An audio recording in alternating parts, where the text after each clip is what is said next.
الحمد لله ثم الصلاة والسلام على أشرف الأنبياء والمرسلين أفضل الصلوات الله وسلامه وبركاته عليه. أما بعد، السلام عليكم ورحمة الله وبركاته. matenda majjufu ga Allah tabaraka wa taala akyatuwadde obuwangazi. Tumusaba Allah tabaraka wa taala atuwa obulungi obuli mu kiro kino, atukingiriza obubi obukirimu. Ennaku zino wakati wa magaribi ne ishai waliwo dakika nfunda, kubanga kumpi tugenda okumala magaribi nga tuli mu ssaawa emu n'ekitundu.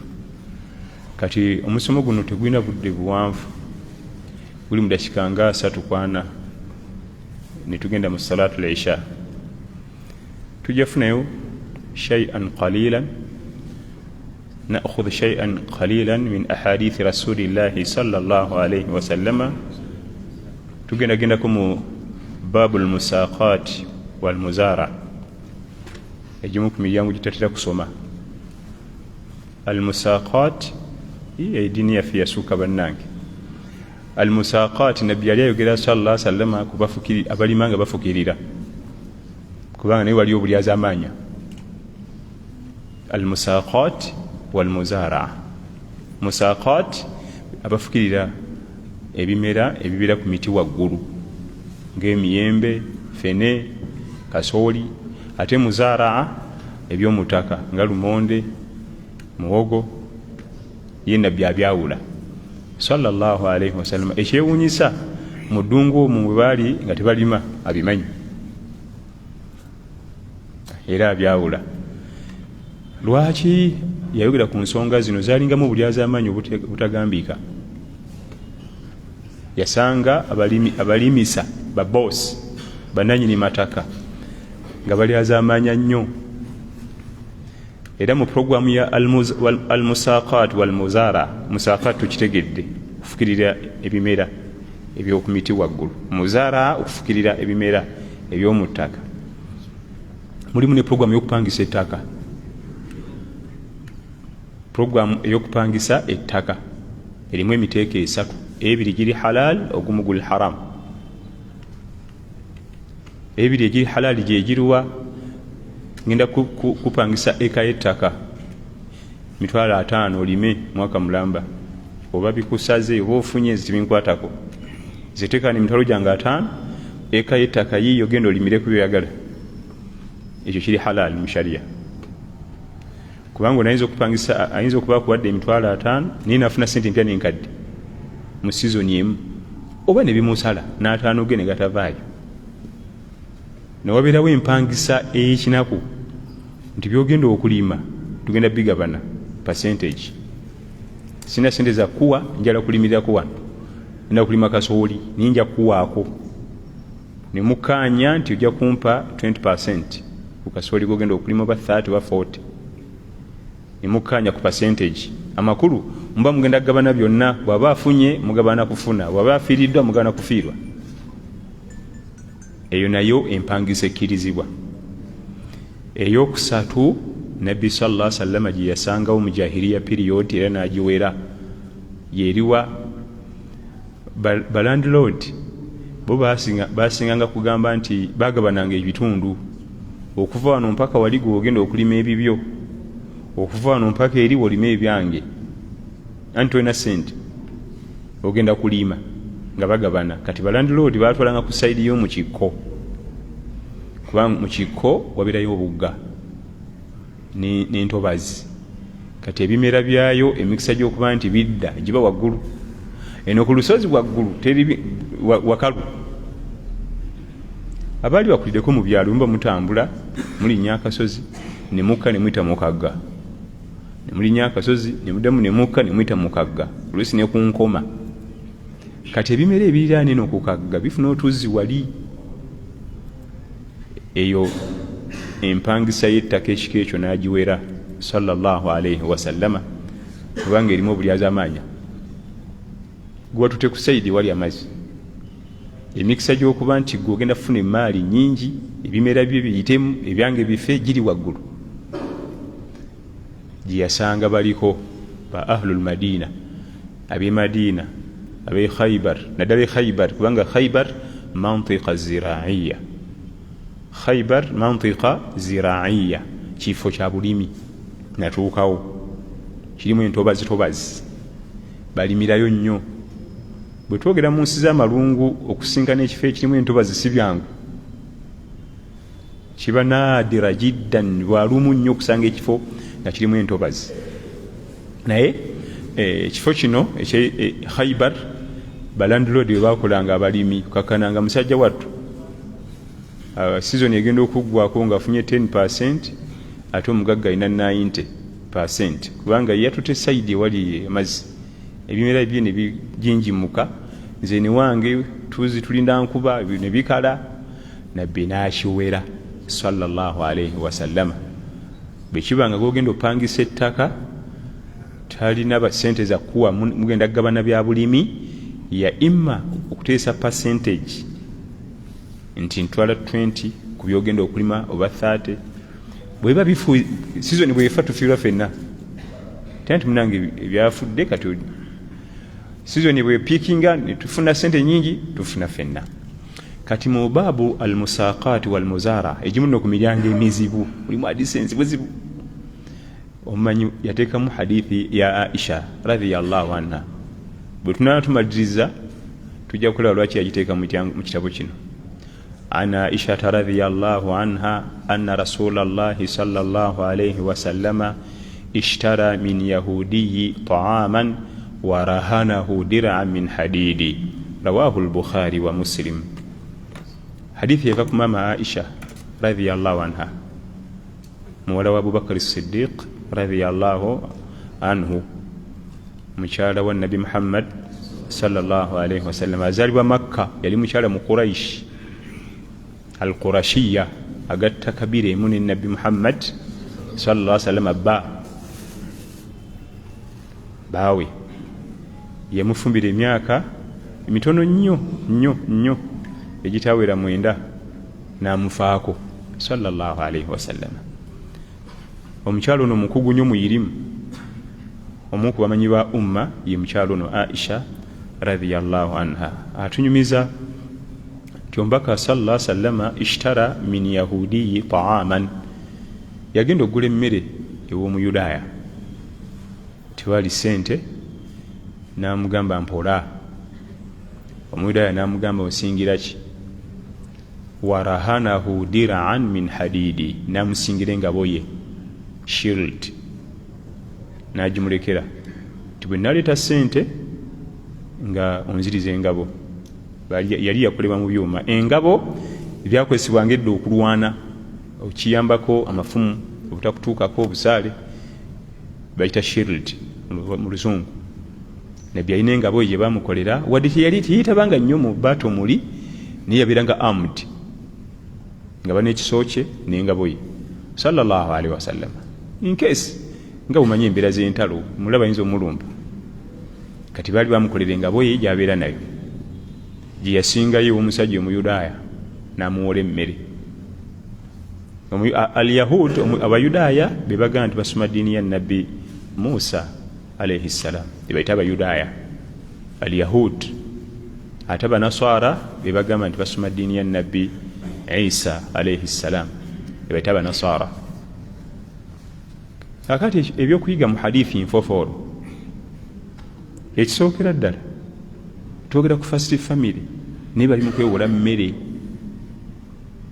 twogera ku first family bali mu kwewola mmere embeera mbi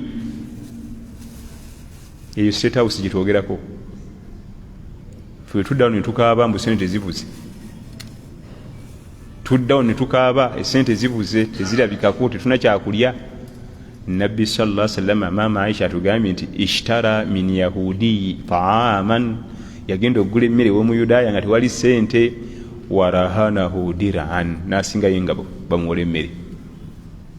Kati ffe tukaaba ki bwabanga afdalul khalq ekitonde kya Allah ekisingayo ebbeeyi kirabise mu mbeera efaanaganayo okwewola akawunga atwalire abeeka balye. Allah tabaraka wa taala Nabbi we Muhammad sallallahu alaihi wasallam teyamuggulirawo duniya naye yamuggulirawo akhira. yamuggulirawo akhira. Bw'oba obuusabuusaamu tuba tetukutegeera ebikwatagana ne ibaada, kusaala kiro, kusoma Qur'ani, kusiiba ebyo yali abisobola. Tiyamuggulirawo duniya mu byenfuna okubeerawo ebbeeyi, buli kimu akyasobola kyetuusaako nga bw'ayagala, naye yamuggulirawo akhira. Ekitonde kye kisinga ebbeeyi teyakiggulirawo duniya. Bwe kiba nga first family bali mu kwewola, kaakati nze mba ndajja naki? Bwe kiba nga ekitonde kya Allah ng'edduwa zaakyo zaanukulwa, ali mu kwewola kawunga, nze nzaani? Kitegeeza ki? Tukabe mpola, tugende mpola. Allah afa atwagala. Oyo tamwagala oyo? Teka kutandanga n'ozi wa Allah namukola ki? Kakati kiki ya Rabbi, nzi ssente bannange bafuna. Oyo ali mu kwewola. Ekimu ku byewuunyisa, ssente yazinoonya azisasule ne zibula, n'atuuka n'okufa nga takimyeyo dirham, takimyeyo nga boyi. Abubakar Siddiq radhiyallahu anhu bwe bamugamba mawulire ago, n'agenda n'asasula ssente ezo, ate nno nga za nnyingi mu ssente, n'ajjayo engabo. Ssente yazinoonya ne zibula, n'atuuka okola ki? Okufa. Kiro ya kawunga, ssente ezisasula kaduuka zibuuze paka Semaka wafudde. Tuli ku State House, tuli ku first family ya umma ba ahlul bait. Tetwogera mu Luwarabu abamagana tulowooza tusaaga. Ahlul bait kitegeeza first family.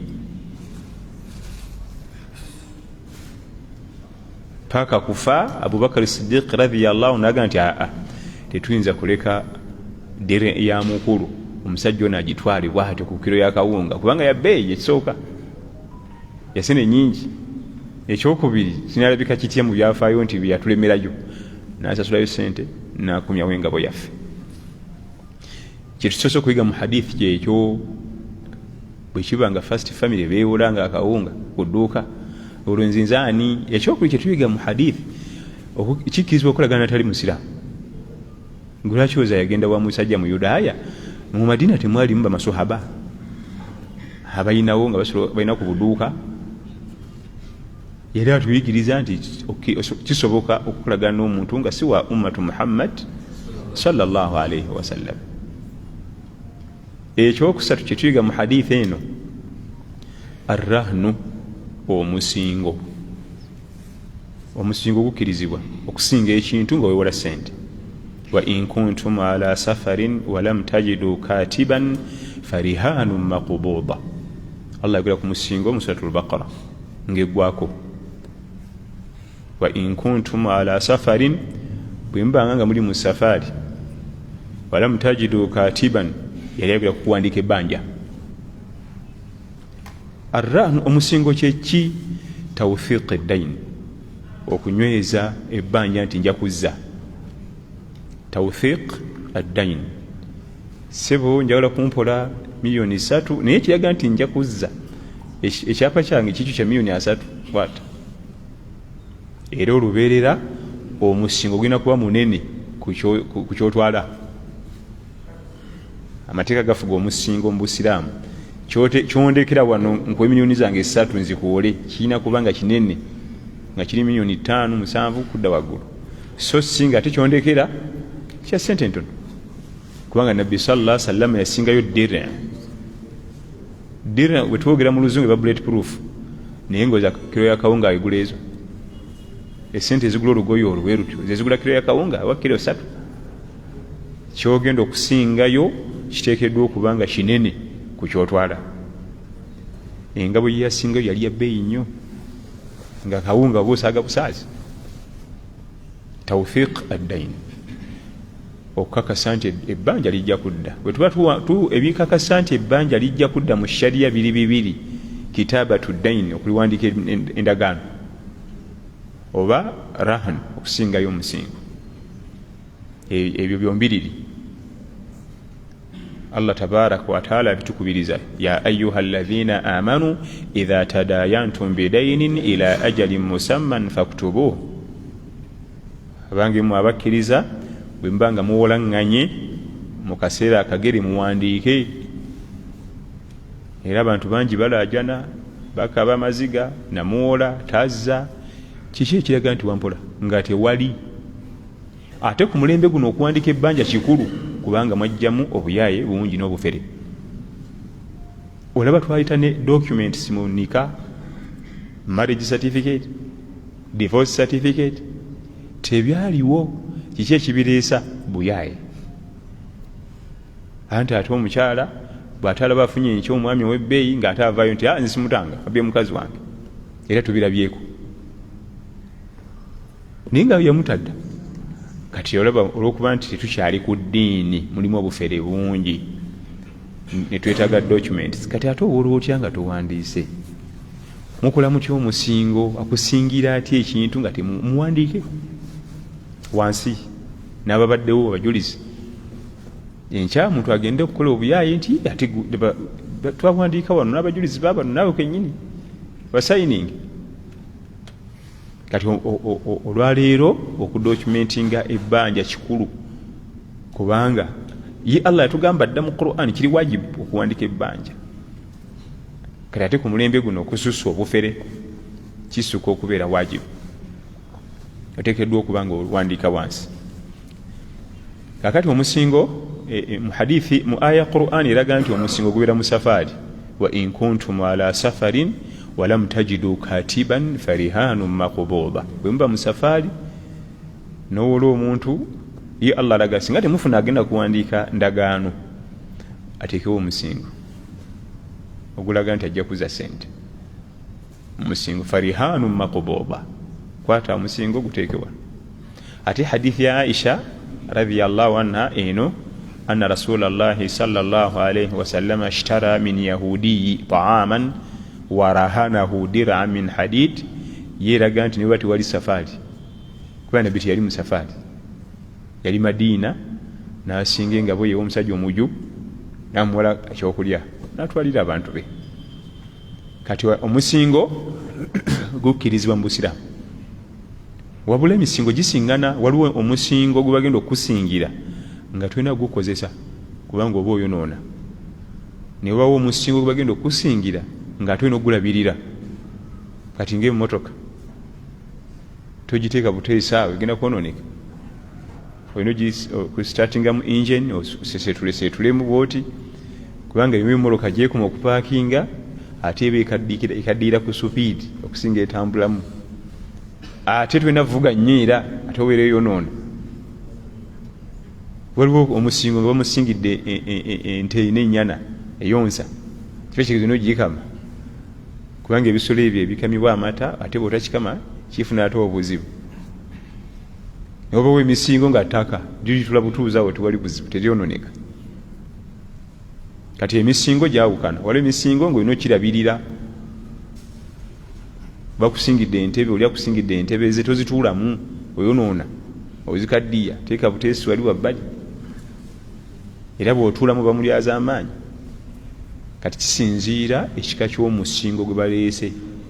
Waliwo ebyokulabirira, waliwo ebyokuleka obulesaawo, ne wabaawo byotalina kukozesaako wadde, nga bw'obikozesa oba oyonoona. أن النبي صلى الله عليه وسلم اشترى من يهودي طعاما ورهنه درعا من حديد. نبي صلى الله عليه وسلم يقول emere ew'omusajja omuju nga talina ssente, n'amusingira engabo gye yali akozesa mu ntalo, yali yakolebwa mu kyuma sallallahu alayhi wasallam. Alhadith rawahu al-Bukhari wa Muslim.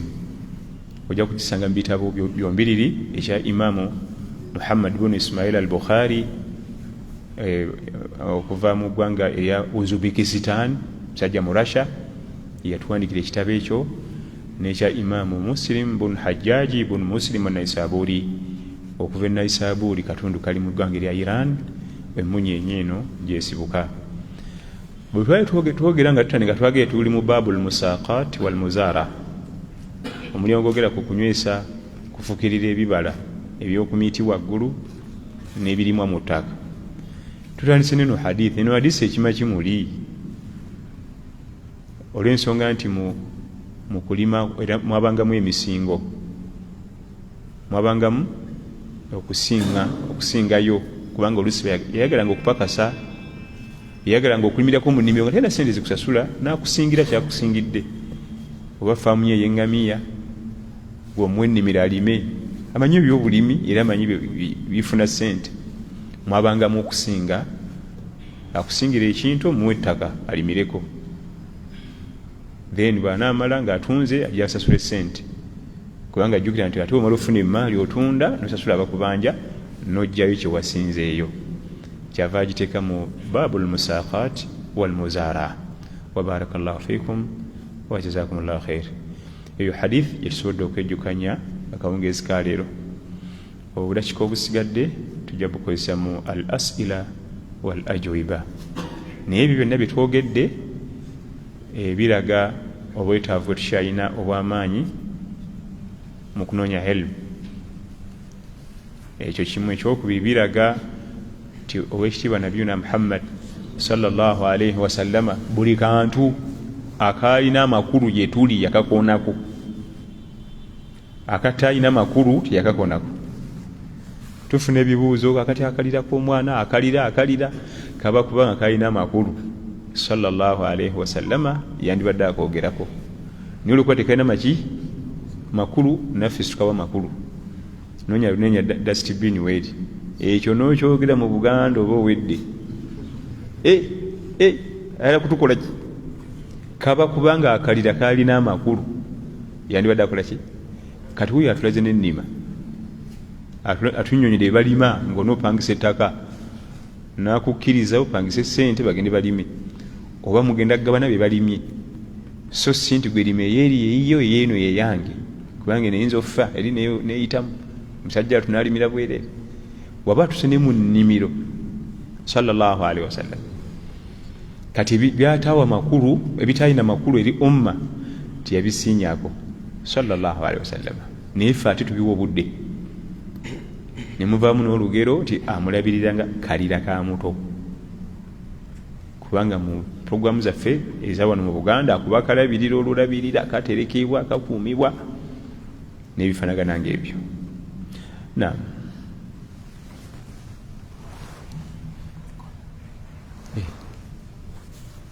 Omukulu agambye ebibuuzo bya mikono sitera nnyo byagala kubanga abamu batya balina ensonyi. Tulowooza nti okwogera wano mu bantu kyakusaaga, bakuteekewo wano olabe. Entyo ziyinza okuyitamu wenna ate nze nsobera wano wasooka okutuyana oba kiki? Entyo ziyinza okuyitamu, ayinza okuba n'ekibuuzo kyagala okubuuza nga kyabuvunaanyizibwa naye nga atya abantu. Ate abalala bakalu nnyo ekisusse, ala kunsinga bukalu, nasooka kunyumiza ebiri ku kyalo nga bwe yasanze traffic jam ku makyana okakana nga akugyeko omuzindalo. Kati obigatta byonna ffenna tuganyirwe tutera okuwandiika insha Allah. Naam.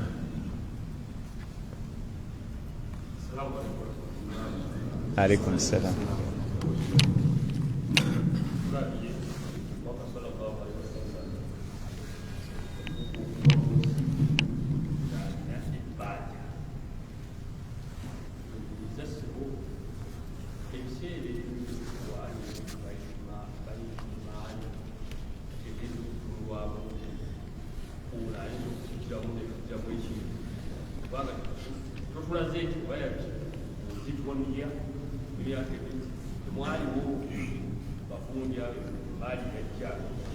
Naam.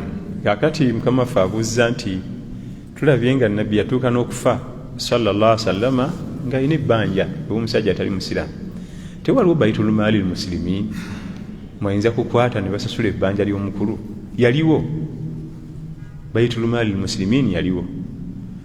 Naye ekimu ku byolina okumanya Nabbi sallallahu alaihi wasallama bye yeewalanga hatta ne basahaba bonna ridwanullahi ajma'in byebintu by'abasiraamu. Ebintu by'abasiraamu ofunangako n'ebyomusiraamu kasita bijjanga bya group nti bya busiraamu by'abasiraamu obibanga wala. Umar ibn al-Khattab radiyallahu anhu bamuleeteranga ennazi. Abo abantu abeeru balina inaaya khas, endabirira ey'enjawulo mu nviiri n'abaami bo balabira nnyo enviiri era niwe otunire muvubuka abaswayiri basigamu muno ebintu ffe abaddugavu tetulina kaliki eyo nga nsigamu byaki kati babalitiranga ennazi nga eva Iraq ennazi bamufumatiya nga oyiro kati bazigabire abasiraamu e Madiina emputizi Umaru ziyambalanga okujjamu n'agaba omu ku batabani be nga agitulula n'awezaamu n'asimu natulula emputa endala n'awezaamu kati lumu aba atudde ali emmere n'abaana be namulanga enviiri zirabika bulungi namugamba mutabani jangu okuwunyamu nga muwunya ennazi namugamba obbe mali abasiraamu oyala kunjokesa muliro ku kiyama namugamba nti ansijiba zino empute zino zobusudde kubanga balina ozikuŋŋaanya ziddeyo Iraaka bayite endala mwenzitulula bamalira ku saluuni zonna tulekaako wadde nako toddangamu kukwata ku nazi y'abasiraamu bw'oba owulira oyagala nazi ffe tuli banako naye nga yonna tiriyoni zonna simanyi litas meka zitukira mu maka ge omwana yamubuuza ogambye nti nazi y'abasiraamu ffe tuli baki tuli fenna besambanga ebintu by'abasiraamu kubanga si byangu olaba ebyokukyajingira essimu mu muzikiti ebyo n'olinyisa bbiru z'abasiraamu tokyajingira mu muzikiti toyita simu y'omuzikiti kukyajingiramu waakiri okyajingira mu masanyaze g'omusiraamu naye abasiraamu abangi kati babyewalanga Baitulmaali yaliwo naye nga ani agenda nabbi sallallahu alaihi wasallam agenda atoole muli takitoolamu ajja kupakasa ajja kufuna eziza asasule yalinga tayagala bikwatako ebyo abasiraamu kyokka nga waggulu awe oyo mukama waabwe yesa abasiraamu naye nga abatusooka abalangu feta bakusaaga Imaamu Nawawi batusumiza ku Imaamu Nawawi Yahya bun Sharaf an-Nawawi bamuzaala 623 hijiriya 623 e Damascus mu Syria mulamanzaani ngajja n'entende mu nsawo bino batambuza mu muzikiti bino batabikwatako ebyo abasiraamu gw'osoma ddiini ki ndi mu nsiraamu n'ebyo abasiraamu abangi bwe tumala ntugamba nti tuli ku nkola ya salafu salihin baali ku birala nnyo naye ffe bayinza okkanira ennaanaasi ne bakanira entende ne bakanira amenvu abo abasajja oza lwaki bazitowa ne wayita senkyali nga bakyazitowa ne wajja senkyali endala ne wayita emyaka 10 ne wajja 10 ne wajja 10 nga buli myaka 10 egiddako bakyazitowa balinga beegendereza myaka bali mu myaka 10 naye umma ekyabavunamira beegendereza nnyo eddiini yaabwe nga bo tefa ku bwogezi Imaamu Nawawi nga baleeta olusaniya alondeko entende nga ndi bulungi ne baleeta olwa meroni ndi bulungi naye nga yazina akatendeke ako keyaguze ku sente ez'omuntu yoze ebyabasiraamu ebyo ebyasiraamu abangi abo okujjako ng'oli ku zero totale tolina kakulya 10 tekirimu mu nsawo abo bata salafu salihin Baitulmaali muslimina yaliwo nga ate ngagga nzibu twagisomako mu suratu Maida innama jazaa'u alladhina yuharibuna Allaha wa rasulahu wa yas'auna fil ardi fasadan an yuqattalu eyo aya kakuba ku Baitulmaali bali bajibbya abazigu basanga muli emaali ensolo zijjudde omwo ne bagoba nabina malaika Jibril ne mugamba nti emaali yonna bajibbya abasiraamu n'ayingula ne babafuna ne babamuleetera Allah nabasaako etteeka eryo naye ensolo nga nsufu obugagga buli eyo engamiya embuzi endiga biri eyo balitazako ebijjudde eyo Baitulmaali yaliwo nga ngagga nzibu tenze nakuddeyo okulabikako ku mulembe gwaffe ng'efaamu eryawo ya umma wajjawo omwetaavu batundako engamiya 2 ne bamuwa agenda yeetereze ne wajjawo omwetaavu ne batundako embuzi 50 ne bamuwa agenda yeetereze naye nga bo baalinga beewala ebintu ebyabasiraamu wakiri yafuna omusiraamu n'agamba nti nditunkano yo ku kiyama mu bw'omu bwe naye bano abangi bano baba bazibu. Naam. Al-adhan lisa wala kam bagi al-adhan? طيب نعم.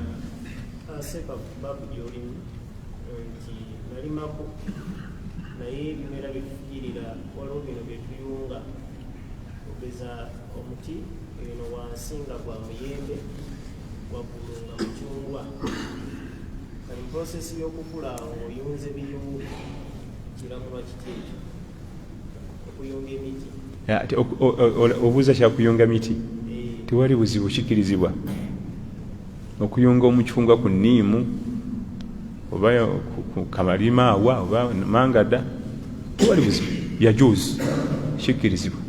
Naam.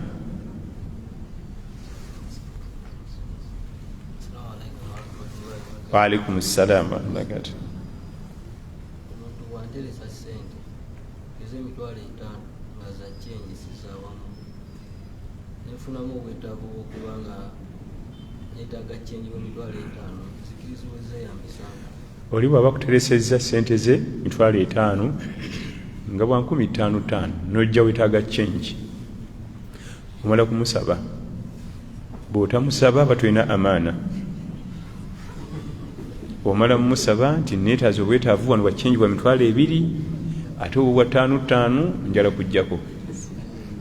Bw'otamusaba oba tulina amaana. Bw'ojja kuwuza nti ate 5 jenga bwe yagintereza bwe giri si gyegyo yakuteresa chenji naye musabe tajja kugaana. N'oba takuteresezza bayinza okuba zikuwadde ozitwalire omwana oba ali ku ssomero gw'ogenda sayiri eyo omwana affe ali eyo zimutuweere nga za chenji noyagala otooleko kubiri eno gye bazigambye eno. Bw'oba ng'oli mu buzibu nga oteekeddwa ng'oli mu buzibu bw'amaanyi tolina bufulumiro ojja kugenda obagamba oluvannyuma nti naye bannange sente zino nazikolako ne bwendi sebakizonnyowo. Bw'otuukayo eri mwetondere nti sente zino bazimpa nga wa chenji mu kkubaawo nga nzija neneetaaga chenji naye nenzikozesaako naye zikyali 5 nsaba onsonyiwe. Ngoza salafu salihin ebiyuta byakuzaaga kwogera bwogezi n'otambula n'oniigira n'ogenda serious. Bye bali basajja begambye nti nakati umma ekyabavunamira beegenderezanga. Naam. kibuuzo kya mukyala. Naam. Agambye assalaamu alaikum. Wa alaikum salaam. Mutusomesa nti omwana azaalibwa mu bwenzi aba mu buvunaanyizibwa bwa mukyala. Kati ate omwana azaalibwa out of rape oba okukakibwa. Naam. Ani yabagamba nti nno omwana azaaliddwa mu bwenzi aba muvunaanyizibwa bwa mukyala? Era bwe batukubira amasimu nalyoka akugamba kakati omukyala neesibako mbundabirire omwana twamuzaala mu bwenzi kyokka n'atatunulira nti bwe obwenzi bulamula butya. N'aweereza ka vidiyo kaseeka bosa n'akaweereza omukyala nti omwana w'obwenzi aba nakitaawe envaako n'atamuweereza kagaana obwenzi ate yandisoose muweereza buli akagaana obwenzi. Vidiyo eyo girabye bamashekhe bagaana obwenzi yiyo giwulirize amuweereza akagaana nti omwana w'obwenzi aba nakitaawe eri vidiyo endala wagiteekako. Ma lakum kaifa tahkumun. Ensonga tuziramula tutya ezo? Ekisooka bwe kibanga omwana Adamu asobola okulonda omwana kasasiro n'amulabirira ng'owuwe bw'otya ate oyo aliko question mark kubanga osobola omulonda kasasiro nga tolina manyina gy'ava tumanyi na ggwanga lye oba mu lugwalo oba muteeso naye noba nga okakatibwako mumuliisa kiba kikakatako waajibu okumuliisa omujjanjaba omumusomesa byonna bw'otya ate oyo aliko question mark. Kino tukiyige. Bw'obanga oseeredde n'ogwa mu nsobi emu ofubanga okulaba nga tokola ate endala yakubiri kubanga oluusi ensobi emu esobola tukozesa ensobi 5 emu bweti museeredde mukoze ezambi ly'obwenzi eryo limu tukoze ensobi ey'okubituganya omusomesa eddiini anti mbutankwatako ezo ensobi 2 atandise okunywa omwenge mutemu mwenzi ezo 3 kati ne mufuna kujjukira kubanga olwekyo bata sadaqatun jariya sadaka ekulukuta nobere ne dhambu njari mazembe agakulukuta oyo mwana mumamuleta mu dunia ali mu kunywa mwenge ali mu kula buseegu mufunako kati nayo nsobi ndala songa ensobi yatwandi bali tulwane tukuma kuki kwemu na muntu musomesa eddiini nayiga Allah we namanya haram namanya halal tusudde busuuze ekyo katamirukuke akola obuseegu bonna gwejja tukofu gende ove wano naye ngolesi amazembe agakola ki agakulukuta bamasheikhe tusinga kwera ku sadaqatun jariya sadaka ekulukuta naye waliwo ne dhambun jari amazembe agakola ki nga wafadda nova mu dunia naye nga bakuweereza ate bino tyanti waliwo omwana wo gwaleka eyo singa nzise emiggo ti kubanga nowasala katono jariya bamwanjulira ate zino nti guli omuziri gwe mwazimba ovudde bino ti alhamdulillah kati ate no bamwanjulira ensobi webezze olwanagananga nayo nekoma kwemu nezitafuuka 2 3 4 5 kubanga naye ajja kula ate naye azaale naye nga limu eyo embeera bya buseegu nabo bazadde bagende eyo omwana sallallahu tukingiriza obwenzi alabirirwa igwa ateberezebwa okuba nti oleka gwe kitaawe bw'oba osobola okulabirira gw'olonze obulonzi butya ate oyo aliko question mark mwe buli kimu ate ajja kujja okuziika ffe tuli basajja bakulu mutuuka mu kuziika ne bakulaga abaana b'omugenzi haji nga bonna bamakanzu hijabu nga kuliko omwana omuwala ogwo ayambadde obuntu bwe wezayaze mu disiko nobuuza nti nono naye muganda mwe nti lwakuba haji yali amweganya amakulu teyamusomesa ddiini nga bano kati azze kuziika kitaawe mu bukete oyinza okweza yazze ku beauty contest ayambadde muntu bukomeeno kumufugwa azize kuziika kitange bano bakugamba nti haji yali amweganye amakulu n'atamufaako kumusomesa ddiini kyolaba ayambala bwatyo naye ng'ate bano abalala bonna balyokke betubanga tusomesa gwe tulonze kasasiro gwe tetumanyina gyava tetunakona kakwate buti ate oyo wallahu alam nam tekiweddeeyo kimaleeyo tulabe omukyala obanga akwatibwa bukwatibwa nga tetumanyi kitaawe tewali buzibu era naye tumukuza abasobodde mukuza kubanga kisoboka okuba nga temanyikiddwa kitaawe talina buzibu lwakuba tebafaanagana n'oli owa reepu asobola okufuna omusango omukyala okusinziira reepu oyo yabeererawo yali ayambadde atya yaliwa usanga ayambadde bubi tambula kiro ayambadde obuntuntu buzibuzibu era naye bafunako omusango kubanga yali sababu ye kennyini naye wabawo okuba nti yali reepu nga omukyala yali mu kifo kiri safe naye wabanga naye alinako contribution ku rape afuna omusango isooka atambudde yekka obudde bwakiro ate ayambadde buntuntu buzibuzibu aba afunako naye ku musango wallahu alam naam Sheikh Umar waalaikum salaam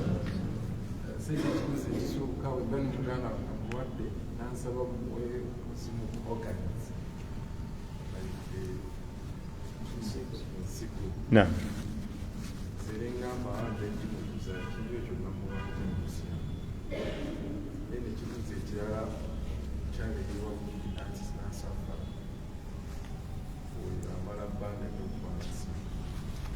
bane munansonyiwe pesa ali kutusenga nzijaawo kuwa boda naye sina mirembe kubanga tekimana kulabika bwe wati era mbalina kuyimiza dalusu lwa pesa lino si kyampisa kujjanga mu bantu nga bano wagudde we wati ate bwensiba eno wantuga ekkanzu zimutuleetera ennaku zino zonna nzibuzibu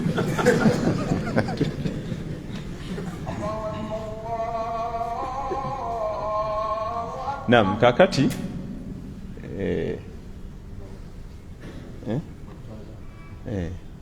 katumale okufuna okwazina inshallah taala.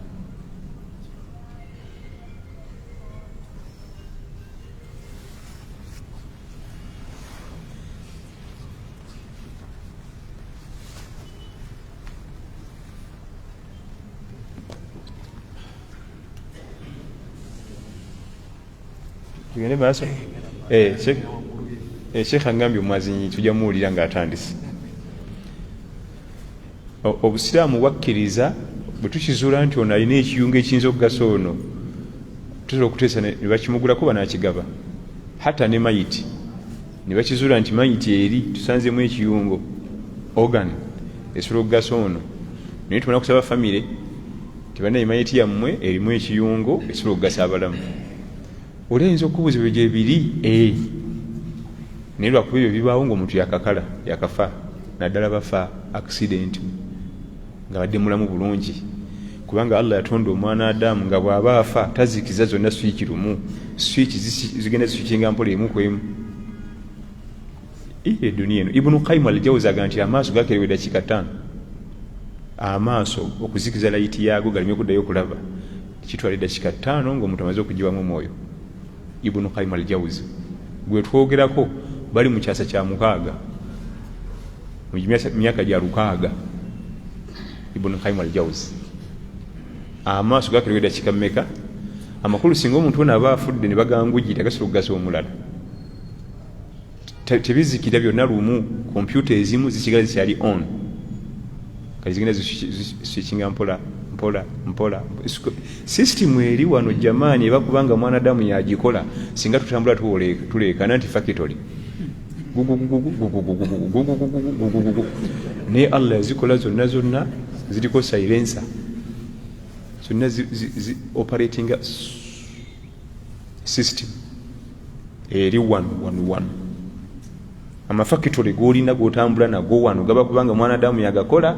Wandiwulidde ebimu ebisooba obuwunga bireekaana singa tutambula tuleekaana buleekaanyi. Ate eyo y'oxygen kati emukuba emujje nemuzze, ate eyo yekuba emmere gyalidde naye eri awo ereekaana, naye yayawukana Allah tabaraka wa taala. Zonna yazikola nsirifu, kati zonna zina swiki zaazo Allah yamanyi gye yaziteeka muno, zijjako mpola. Ekimu ku bintu ebiwangaala ennyo kasikiinika, ng'omuntu amaze okufa kasikiini kano katola ebbanga ddene, olabangako okusaaga ng'akagayaavu kasikiini kawangaalira ddala nnakukola. Naam.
باب الصلاة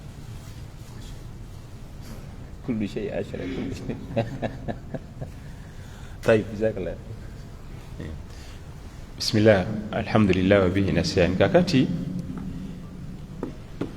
muganda wange bansabye organ nenjimumba nenga njagimuguza tewali buzibu nirwa kuba omugabira kyekisinga okumugabira kyekisinga okusinga omuguza naye bwe olabye nga bwe tutebenkerana kya mugabira nosalawo omuguze tewali buzibu kikkirizibwa era byombi bituufu. Omukyala eyewagula n'agenda kukola olwaliro bagenda mu Bawarabu. Mu byonna byonna bye tukubiriza abantu baffe obutatwala bantu mu Bawarabu naddala abaana b'obuwala tajja kufa njala inshallah asigale wano. Okwata omwana w'omuwala mu myaka gyalimu egy'ebbeeyi 22 ate omumuliza agenda pakasi mu myaka gyabiriramu ow'ebbeeyi tujja funa omwami anamutwala olaba tusobodde omumukuza omumujja eri mpaka awo awo anaafiira enjala nam asigale bw'oba owulirangala nnyo omukyala agenda akole weereza abakadde myaka 45 naye omuwala omuto si kirungi kubanga obutonde bwatondebwa nga ku myaka egyo alina programu emulinze mu butonde. Abange ani agamba omwana omuto nti kalitandika okutambula? Ani akimugamba? Gyali butonde buli munda muli body changes ezikireeta. Emyaka 22-25 body changes nazo weziri zimugamba programu ndala fetumuwoleza mu ndala. Tewerabira nti ensi ziri ez'Abawarabu desert. Ensi yonna bweba nga ya desert ekirungo kyesinga okuleeta mu muntu mukwano. Kasito tuka mu nsi y'eddungu kyesoko kukyajinga mu mubiri gwo z'ensonga z'omukwano. Ali myaka mizibu ayingidde akasika agenze mu desert kati n'abigatta byombiriri ebi olwo ne gujja bagira bye mbagamba mbimanyi nabeerako mu ddungu nga nsomerayo emyaka.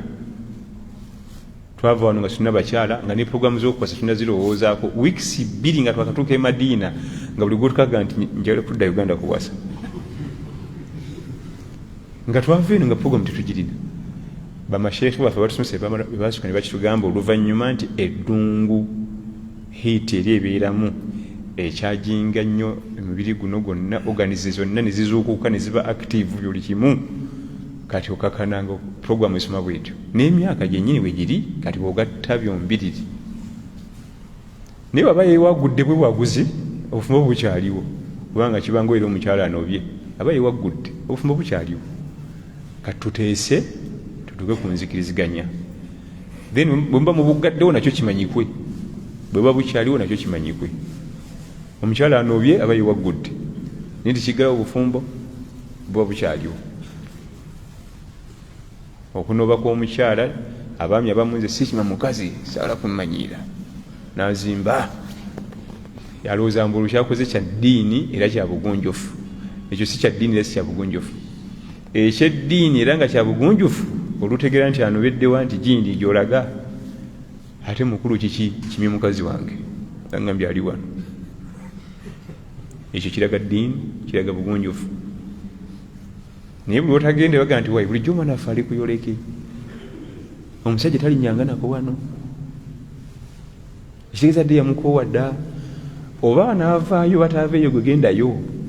Banno bano bagenda nakuwolereza nti oyo Amina alimba omusajja yajja wano enkeera yatuula na wali oyo omusajja wa Amina enkeera yajja wano agana kimye mukazi we twatuulako awo. Famire yennyini yegenda okuba nga ekuwolereza nti yajja oyo n'agaana oyo. Kati omukyala okwewaggula n'agenda tikitegeeza nti obufumbo buweddewo kasita tuba nga tuwuliziganya. Tuteekewo amateeka nti nnyabo nze sisembe ekyo kyagenda eyo okukola ku mawuwano era nkuwadde budde bwe buti ye nno bwe bagendeyo wabatama mangu weeks zigenda okubeera 2 nga yejjuse kyamututte ekyo ayala kuddaka nga eddungu limuyiseemu.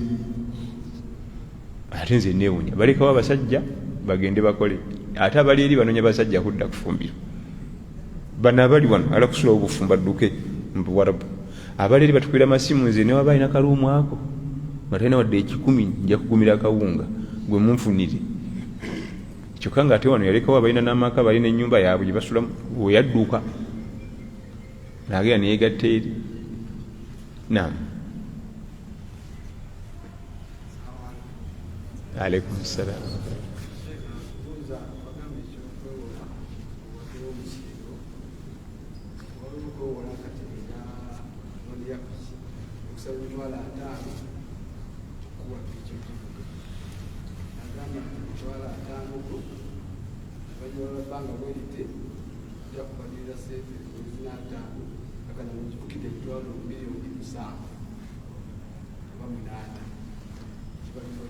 kasita otaddeko ekigambo looni bibyo byonna ebiddako biba bifu firogedde ku musingo naye ffe kasita okako ekigambo loon oba kuliko omusingo oba tekuli kino kitta biri byonna tetutunulayo naye oba ogenda givugira miliyoni 2 nga yandibadde ya 10 naye nga mulimu akagambo looni kiba kimaze okufa. Iyo oli omusajja yasetinga ekigambo looni nga tolina wewonera riba kasita kijja mu kigambo looni bazze bakweka riba bagikyusiza bati kati ate waliwo gye nawulidde endala bw'ogenda okukola sente miliyoni 1 bulijjo bagamba nti olina kukola miliyoni 1 ozza miliyoni 1 emitwalo 10 kati bw'ogenda okukola miliyoni 1 basooka kuteekayo emitwalo 10 noleka bakuwola amakulu riba yasooka eno bakawunzise bati olidde era ozizeemu ekitundu ozizeemu n'emitwalo 10 bazikyusakyusa bati. Ekibuzo ekisembayo basebo. Alaikum salaam.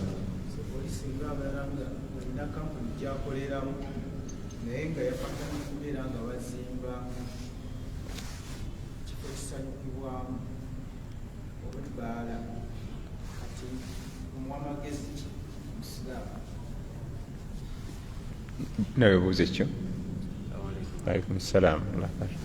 Na muganda wange omukyala yafumbirwa muganda waffe musiraamu naye alina obuzibu mu maka ge nga obusingira ddala buva ku maama ku saidi y'omwami. Omukyala bamuleetera omukozi ewaka. Nedda lekera yatandikidde ku muganda wange agenda ku mukyala agenze ku mukozi agenze buuza kabuuzo kokka. Omukozi gwe baleeta omukyala we yavaayo waka ate yasanga omwami ali ku mukozi. Maama n'amugamba oyo mukyala. Omwami okwagala omukozi kyoliko. Maama yamuleeta n'agamba nti oyo mukyala we nga tayagala wona omukyala olwedda ali mu maka. Maama yaleeta omukozi then omukozi ate nga mukyala wa mwami babawowa kyebabawowa kyemuza kati kakati oli kyabadde asoose okubuuza kintoloseeko. Kakati bassebo ne bannyabo mwe kukola emirimu gyonna oba buzimbi abali mu transport abali mu buli wamu wetukolera emirimu mubamu haramu ne halal eva buli ogenda okulaga. Ffe tuli baimamu ba mizikiti naye ku muzikiti kuli haramu okwo kwolabo tuyinza nakikkiriza. Buli mulimu gwonna gyogenda okukolera wabayo haramu ne halal. Owa transport jangu otwala amatooke jangu otwala embuzi jangu otwala embizzi. Ansi eri egi bw'oba okola emirimu gyo gyonna haramu mwewale. Buli ajjanga haramu kola ki? Zindiima omusajja ajja ku muzikiti n'emmotoka ya black glass zonna ziri tinted glass za black nakuwa emitwalo 5 nakulamusa video zonna ziri ku simu yange webale tusomesa naye mbadde nkwagalamu kutuuka mu mmotoka naganja njagala ompowe n'oyo omukyala kyokka omukyala alina olubuto onjagala ompowe kati n'omukyala ono amaze okukuzizika emitwalo 40 naye agezo zizo kasukaaliko. Kiba kitegeeza nti nze ziri sente zange zenkuwadde guno gwe mulimu gwenjagala onkolere kati watu ogukole mpa kiki naye nga umanye ekiwali mu kyaffe emitwalo 5 gajja mu nsawo gazzeeyo nga ne budget zatandise dda ku mutwe kati.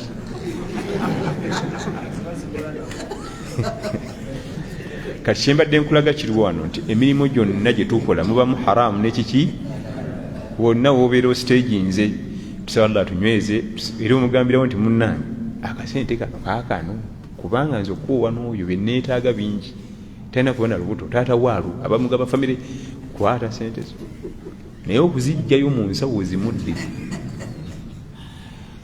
nawulira osigalawo nyini emuka esimbudde nga yomasaga ngaeggongole sibaako naye nga bwekityo bwe kiri emirimu gyonna buli omu waali alumbibwa ebigezo oba oyagala oba toyagala olinaga nti nze ndi muzimbi mulungi professional niba mpadde kyaki okuyambako esinzizo ly'abalimu bagenda okugatisa ku Allah bampadde okuzimba ekifo kugenda kubako ne siteegi abaana abawala bebayimirira nga bambadde bute okukunya basanyuse abagenyi emirimu bwe gityo bwe gitambula halal haram tusaba Allah tunyweze eva tusigalenga ku halal nti anze ndi musajja musiraamu gusigukola tujja kuwa sente ono bia muteeke muli mankani ku chupa z'amazzi tanzi sitwalabiri haram oliya nga nvuze mu motoka mafuta gange ntuuse eno gye bantutte ng'ebiriyo byonna biri haramu kati amafuta sina na mafuta gankumyawo Kampala nti weewole togeza nobisa ku motoka yo kyomusajja ono alina okumpa amafuta yalina okuntikka bino naye biri haramu weewole toteeka ebintu Allah byatayagala Allah oli mugamba nti nze kwolwo amafuta nali sigalina naye neewola ajja zikuddiza okusinga okuteeka oleetera abantu omwenge batamiire oba obayambyeko okubatamiiza osanyusiza ekitundu kyonna okiyiridde entabaaza bakadde naye Allah n'atusaasira bwe namubuuza nti yagakuzza mmeka n'agambuulira nalinako akasente kange kusimu okwo neŋŋaaka nti ase omuddu wa Allah ono biibinihi tabaraka wataala naye nkamuweereza naye ate oluvannyuma Allah n'atuddizamu ffenna sente tekweta naddakika ziwera 40 nifuna akasimu akaveeyo bannaffe abayizi baffe abali mu Bungereza eyo nina wano kalizikiko bujja nkunoonya esimu nga togikwata kati okusinga okukwata mu haramu noonyiza Allah n'ogondera shayitaani wabarakallahu fikum wajazakumullahu khair subhanakallahumma bihamdika ashhadu an la ilaha illa ant astaghfiruka wa atubu ilaik wassalamu alaikum wa rahmatullahi wa barakatuh